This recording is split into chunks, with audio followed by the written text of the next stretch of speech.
जय माँ वैभव लक्ष्मी।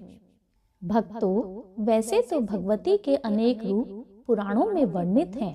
पुराणों के अनुसार देवताओं और असुरों द्वारा किए गए समुद्र मंथन में 14 रत्नों से युक्त महालक्ष्मी जी प्रकट हुई। शास्त्रों में कहा गया है कि लक्ष्मी सुयोग्य व्यक्ति के पास ही रह सकती हैं। इसलिए सृष्टि में ब्रह्मा, विष्णु और शिव को सुयोग्य स्वीकार करते हुए सृष्टि के संरक्षक भगवान विष्णु को लक्ष्मी जी प्रदान की गई।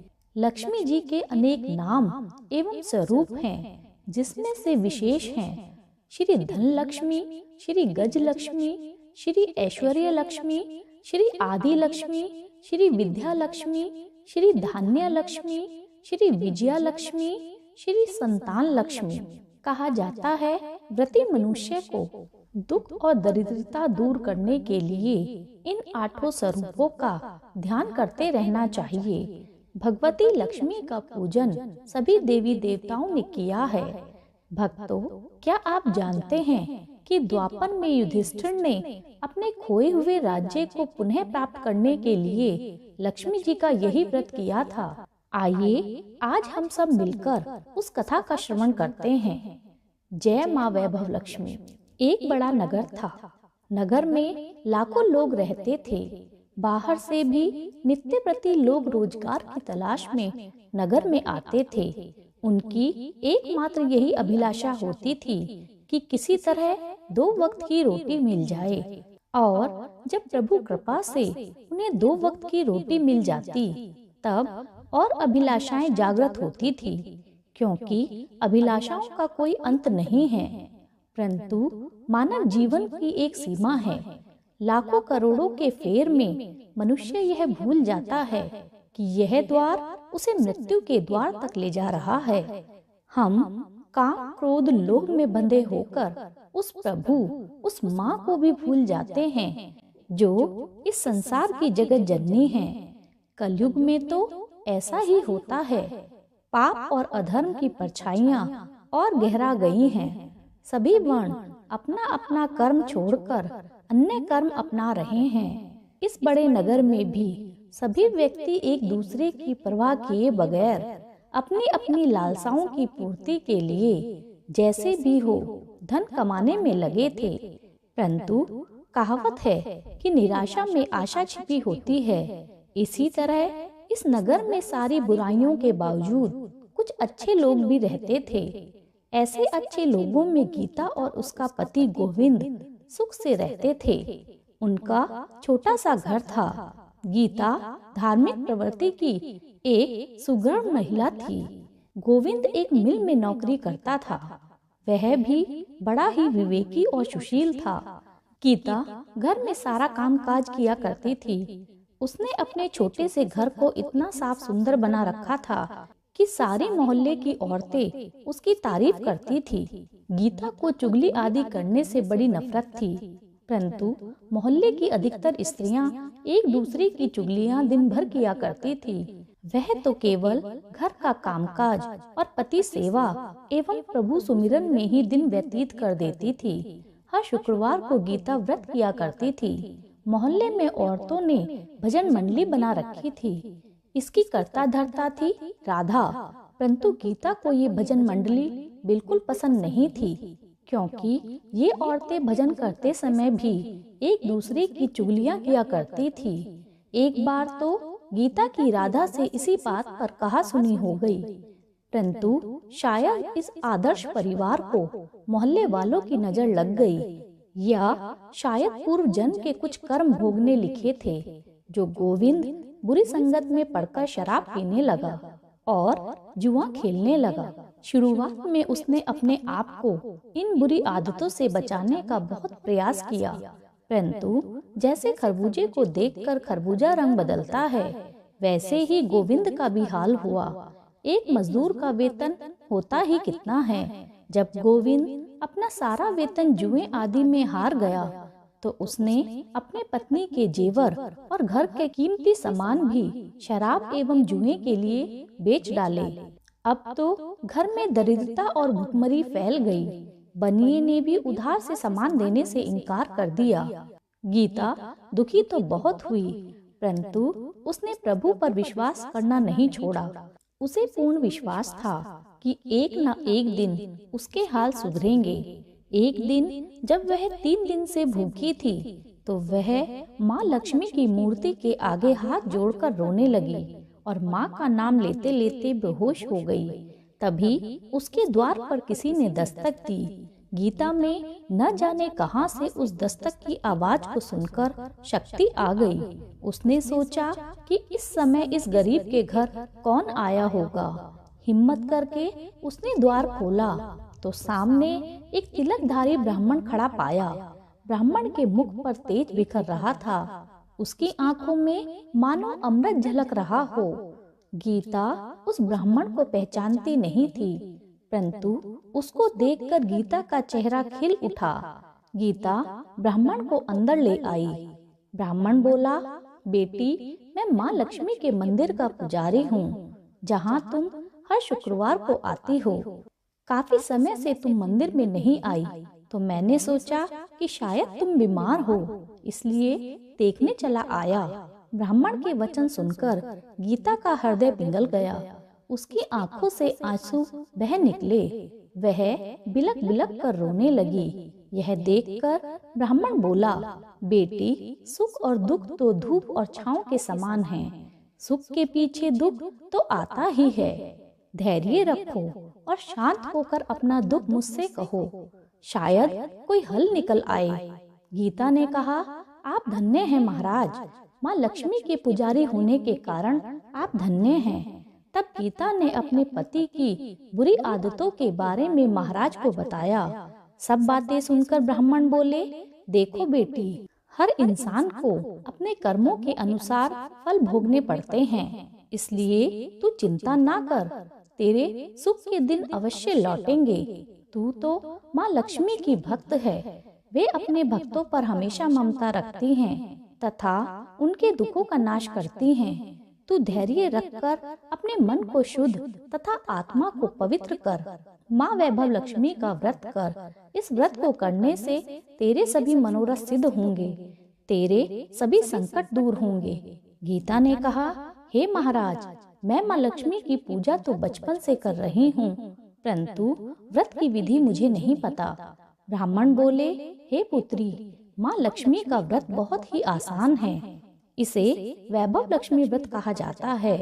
जो मानव इस व्रत को सच्चे मन से करता है, उसकी सभी मनोकामनाएं पूर्ण हो जाती हैं। उसे समस्त सुख एवं यश प्राप्त होता है। इस व्रत को विधि पूर्वक करने पर ही इसका फल प्राप्त होता है। विधि रहित व्रत फलदायक नहीं होता। हे पुत्री, कई पाखंडी कहते हैं कि सोने के गहने की हल्दी और कुमकुम से पूजा करो, बस हो गया व्रत, परंतु ऐसा नहीं है। कोई भी व्रत जब तक विधि पूर्वक नहीं किया जाता, उसका फल नहीं मिलता। वैसे घर में यदि सोने के गहने हों, तो उसकी शास्त्रीय विधि से पूजा उपासना करनी चाहिए। माँ लक्ष्मी का व्रत शुक्रवार को किया जाता है। प्रातःकाल जल्दी उठकर स्नान करें। हर समय मुंह से जय माँ लक्ष्मी का उच्चारण करते रहें। व्रत आरंभ करते समय यह भी संकल्प लें कि मैं इस व्रत को 7, 11, 21, 31, 51 अथवा 101 शुक्रवार तक करूंगी। प्रारंभ में थोड़ी अवधि का ही संकल्प लें। यदि इस अवधि में मनोकामना पूर्ण न हो, तो व्रतों की संख्या बढ़ा देनी चाहिए। किसी की चुगली ना करें। सायंकाल पूर्व दिशा में मुंह करके आसन पर बैठें और माँ लक्ष्मी की मूर्ति या चित्र किसी ऊंचे स्थान पर रखकर उसके सामने चावलों की एक छोटी सी ढेरी लगाएं। एक खुली प्लेट में सोने अथवा चांदी के जेवर रखें। चांदी के जेवर नहीं हो तो रुपए रखें। चावल की ढेरी पर एक मिट्टी का अथवा चांदी या तांबे का कलश रखकर कलश पर इस प्लेट को रख दें तथा उसके पास ही अष्ट धातु पर अंकित श्री यंत्र को स्थापित करें। यदि अष्ट धातु का श्री यंत्र न हो तो कागज पर मुद्रित श्री यंत्र को भी रख सकते हैं, क्योंकि वैसे तो माँ लक्ष्मी के अनेक रूप हैं, परंतु इन सब की नींव श्री यंत्र है। अतः वैभव लक्ष्मी जी का पूजन करते वक्त सर्वप्रथम श्री यंत्र और लक्ष्मी जी के विविध रूपों का सच्चे मन से दर्शन करें। यंत्र तथा कलश की स्थापना के पश्चात जल, रोली, चंदन, चावल, फूलों से यंत्र, कलश और सोने चांदी का पूजन करना चाहिए। अगरबत्ती जलाकर धूप देनी चाहिए और श्री यंत्र के पास ही दीपक जलाए रखना चाहिए। इसके पश्चात लक्ष्मी सतवन का पाठ करना चाहिए। बताशे अथवा शक्कर तथा 5 प्रकार के फलों से भोग लगाना चाहिए। आटे को घी में भूनकर तथा उसमें चीनी मिलाकर तैयार की गई पंजरी का भोग लगाना चाहिए।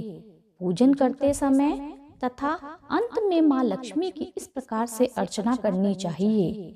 हे माँ वैभव लक्ष्मी, तुम्हारे अनेक रूप हैं। आप ही सारे विश्व में सुख प्रदान करने वाले हैं। आप ही विष्णु प्रिया हैं। जहाँ आपका वास होता है वहाँ पर कभी भी दुख नहीं आता। मैं आपका यथाशक्ति भक्ति भाव से पूजन कर रही हूँ। अब आप कृपा करके मेरी सभी मनोकामनाओं को पूर्ण करें। मैं आपकी शरण में आई हूँ। मुझ दीन पर दया करें। जय माँ वैभव लक्ष्मी। अंत में दीपक द्वारा लक्ष्मी जी की आरती करनी चाहिए। इसके पश्चात घी, आटे और चीनी को भूनकर बनाया गया प्रसाद, जिसमें केले कटे हुए हों, माँ लक्ष्मी की आरती के पश्चात प्रसाद के रूप में लोगों में बांटें। सूर्य अस्त होने के पश्चात माँ की उपासना करके प्रसाद वितरण के पश्चात आप स्वयं भी प्रसाद व भोजन ग्रहण करें। तत्पश्चात माँ के आगे रखे हुए गहने व रुपयों को तिजोरी में रखें। कलश के पानी को तुलसा जी में सला दें व चावल के दानों को पक्षियों को डालें। व्रत रखने वाले भक्त जन को जरूरी है कि वह व्रत कथा का पाठ करे व लोगों को भी कथा सुनाएं। इस प्रकार विधि पूर्वक व्रत करने वाले व्रत का फल अवश्य प्राप्त करते हैं। माँ लक्ष्मी उस मनुष्य का कल्याण अवश्य करती है।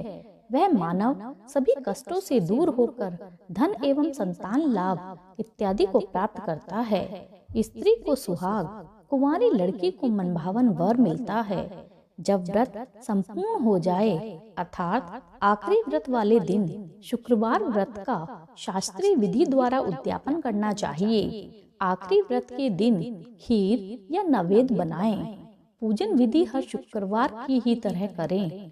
पूजन विधि के पश्चात श्रीफल को फोड़ें और कम से कम 7 कुंवारी कन्याओं को कुमकुम का टीका लगाकर उन्हें भोजन आदि कराएं। फिर उन्हें श्री वैभव लक्ष्मी माँ व्रत की कथा की पुस्तक उपहार में दें। लक्ष्मी जी की प्रतिमा एवं श्री यंत्र के आगे हाथ जोड़कर प्रणाम करें और तरह तरह से स्तुति करते हुए कहें, हे माँ लक्ष्मी, आप अपनी कृपा से संतानहीन को संतान, धनहीन को धन एवं भाग्य जिससे विमुख हो गया हो उसे भाग्य विधाता बना देती हो। आपकी ही कृपा से मैंने आपका ये व्रत पूर्ण किया है। अतः हे माँ, मेरी सभी चिंताओं को दूर करो, मेरी सभी मनोकामनाओं को पूर्ण करें। इस तरह माँ लक्ष्मी के विविध रूपों की स्तुति करें। ब्राह्मण बोले, बस बेटी, यही हर प्राणी का कल्याण का मार्ग है। तुम भी इस व्रत को करो, जिससे तुम्हारे सारे कष्ट दूर हो जाएंगे। इतना कहकर पुजारी जी चले गए। गीता का रोम रोम खिल उठा। उसने भी पुजारी जी के कहे अनुसार 21 शुक्रवार का व्रत करने का दृढ़ संकल्प किया। अगले ही दिन शुक्रवार था। दूसरे दिन गीता सुबह स्नान करके स्वच्छ कपड़े पहनकर श्रद्धा भाव से मन ही मन जय माँ लक्ष्मी का रटन करने लगी। साथ ही उसने माँ का व्रत रखा। सारे दिन किसी की चुगली नहीं की। शाम हुई तो हाथ पैर मुंह धोकर गीता पूर्व दिशा में मुंह कर कर बैठ गई।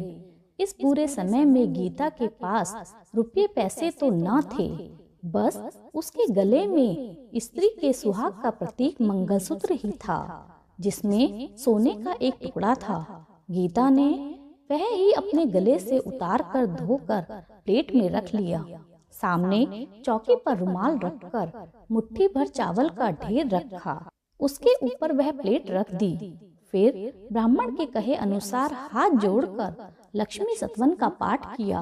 वह दीप धूप प्रज्वलित किए। घर में थोड़ी सी शक्कर थी, वह प्रसाद के रूप में रखकर वैभव लक्ष्मी माँ का पूजन किया।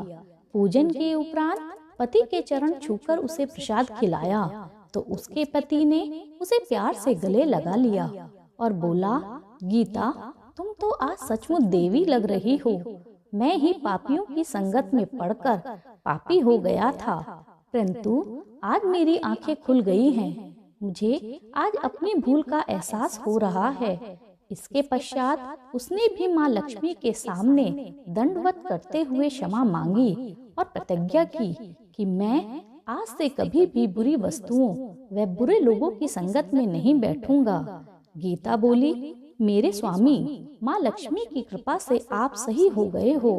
आज मैं कितनी प्रसन्न हूँ। माँ ने मेरा उजला घर फिर से बसा दिया है। इसके पश्चात गीता ने पूरी श्रद्धा भक्ति से माँ लक्ष्मी के 21 शुक्रवार का व्रत किया और उद्यापन कर 7 कुमारी कन्याओं को भोजन कराया और उन्हें एक एक वैभव लक्ष्मी माँ की पुस्तक कुमकुम का टीका लगाकर उपहार में दी। फिर माँ के धन लक्ष्मी स्वरूप की तस्वीर के सामने हाथ जोड़कर प्रेम भाव से प्रार्थना की, हे माँ, मैंने आपका वैभव लक्ष्मी व्रत करने की मन्नत मांगी थी, वह आज पूर्ण हुआ है।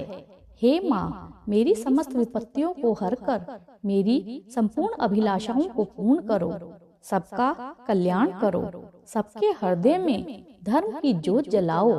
हे माँ, आपकी महिमा अपरंपार है। इस प्रकार माँ के अनेक प्रकार से स्तुति करके माँ को दंडवत किया। इस प्रकार श्रद्धा पूर्वक शास्त्रीय विधि से व्रत करने से उसका पति गोविंद पूर्ण रूप से बुरी संगत से छूटकर नेक रास्ते पर चलने लगा। कड़ी मेहनत करके वह गीता के सभी गहने छुड़ाकर घर ले आया और सुख से घर में रहने लगा। गोविंद ने भी वैभव लक्ष्मी माँ के 21 व्रत करने का संकल्प किया और पूरे 21 व्रत किए। उन्हें देखकर गली मोहल्ले वालों ने भी श्री वैभव लक्ष्मी माँ का व्रत किया। हे माँ वैभव लक्ष्मी, जैसे आप गीता पर प्रसन्न हुई हो, उसी तरह प्रत्येक श्री वैभव लक्ष्मी माँ का व्रत करने वालों पर प्रसन्न होना, सबको सुख शांति समृद्धि देना। जय माँ वैभव लक्ष्मी।